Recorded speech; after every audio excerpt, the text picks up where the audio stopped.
Welcome to the Advance Your Art podcast, where we talk about the journey from artist to entrepreneur and everything in between. You've worked hard to hone your craft. Now take it to the next level with tips, techniques, strategies, and routines used by successful artists to grow their businesses and careers. Now, let's get started and have some fun with your host, Yuri Cataldo.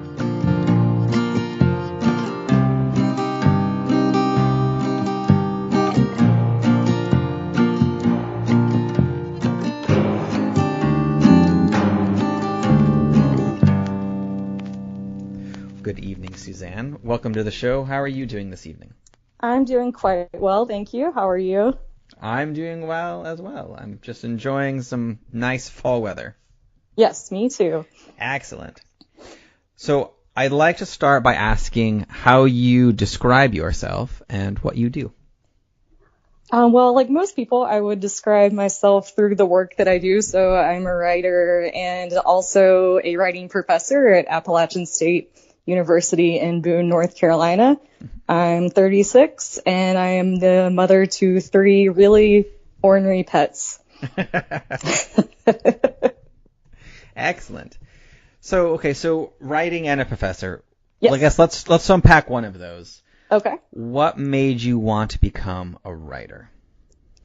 I mean, from I think the age of 5, I just really loved stories and making up stories, and I would make them up and tell them to my mom and dad. And then as soon as I was able to actually physically handwrite things, I started writing them down. And some of my stories when I was a kid were really dark, and I don't know if that worried my parents or not, but I kept it up, and it was something that has always sort of defined me and something I've always come back to. Even if there have been periods when I haven't been writing, I always come back to it. So. Mm-hmm. Excellent. So in your, let's say, early writing days, is there particular styles that you were drawn to, or particular writers that had the most influence in your early days? Well, of course, I was also an early reader. Most writers read all the time, too. Mm-hmm. And so my mom had kind of a treasure trove of Stephen King books, and I was 6 or 7, kind of breaking into that and reading his work. And then, the typical kind of things the adolescents read. But I remember that the first time I read a chapter book, I couldn't believe it. I was like, oh, it's a complete story, but it just goes from one chapter to the next. And that blew my mind, So I was just always amazed by writers and readers. And then, as I got older, I got really into writing short fiction and did short stories for a long time. And then kind of got into poetry a little bit. And then I found the genre of flash fiction, which became my favorite and kind of what I became known for. So, but that only happened within the past few years. So, oh, sure. That's kind of a newer thing. But yeah, could you tell me a little bit more about what flash fiction is? Yeah, it kind of depends on whatever the journal you submit to defines it as. But most of the time it's creative fiction or nonfiction that's under 500 words. Some ask for under 250 words, and then some are under 1,000 words, but very, very short. So you have to tell a very quick story and make it meaningful. And actually, I think what kind of made that my favorite genre was that I liked fiction and poetry, and I couldn't decide. Everyone would always ask, what do you do? So, well, I kind of do all the things, and then I found flash fiction, which combined the two perfectly, so that was good. Oh, sure. All right, so let's talk about your college days then. So I did a little bit digging, and I found out that you have a PhD in Victorian literature, Yes, which is very true. interesting. So what made you want to, well, what did you study in undergrad, and then what made you want to specifically study Victorian literature? Okay, so in undergrad, I actually got a degree in creative writing. And then I knew, I didn't really know what I wanted to do, so I took a year off and thought about it. And I actually applied to law school and thought that I was going to become an attorney.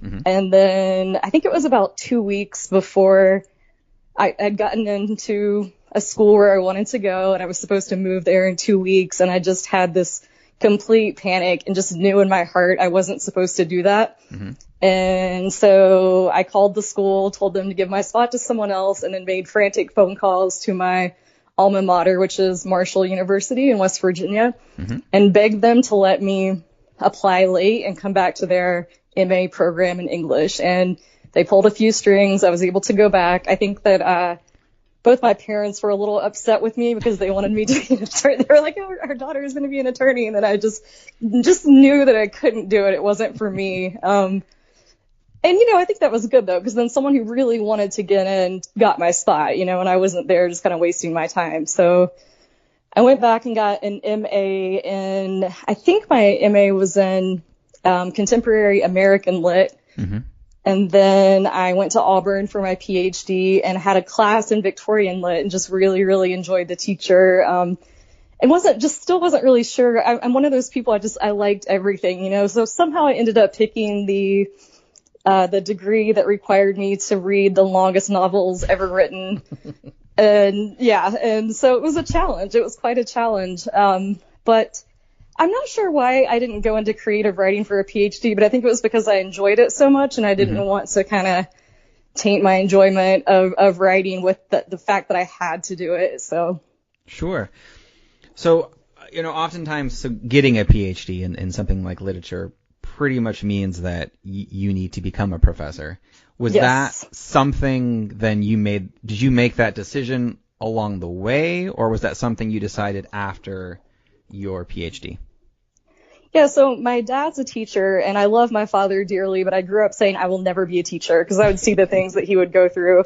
But I just sort of had this knack for it, and so I explored that in grad school, and of course I became a TA and got to, try teaching out, and I just fell in love with it. And then I got the job here at App, and it's non-tenure track, so I'm not required to publish academic writing, mm-hmm. which was perfect for me. Most people are kind of like, why didn't you want tenure? I'm like, but I didn't want that pressure of academic writing. I wanted to do creative writing, but still teach. Mm-hmm. So it actually worked out perfectly for me. So right now I'm teaching freshman English, and I love freshmen. I think they're great, but I also teach lit classes and sophomore writing. So I'm kind of a generalist in that way. I can teach pretty much anything that they need me for. So it works out well. Oh, excellent.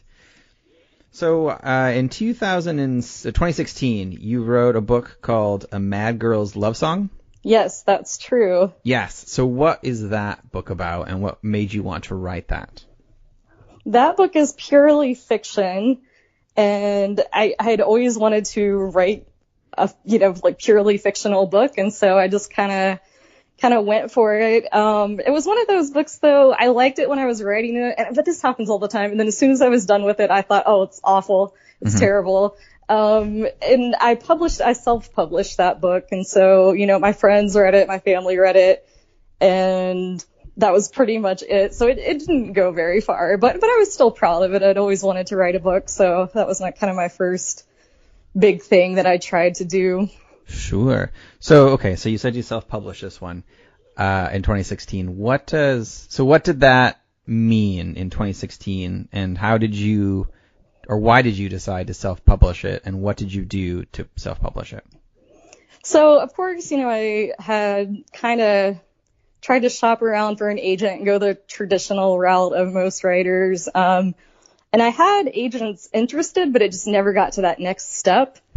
And I got kind of impatient with it, and kind of with that book wasn't willing to play the long game of just waiting and retrying, because, I probably sent out at least 100 query letters to agents, seeing if they would be interested. And some were, but it just, like I said, never got past reading the full manuscript stage, or they'd read the full manuscript and say, well, that's just not really for us. And at the time, I didn't know much about self-publishing, but it really interested me because I wanted to be a part of the process of, picking out the cover and doing everything I wanted to do the way I wanted to do it. So mm-hmm. It actually turned out well, but it was difficult. I'll say, it's nice if you want to publish something, but you can't get any bites from any editors or publishers, but it's a lot of work for sure.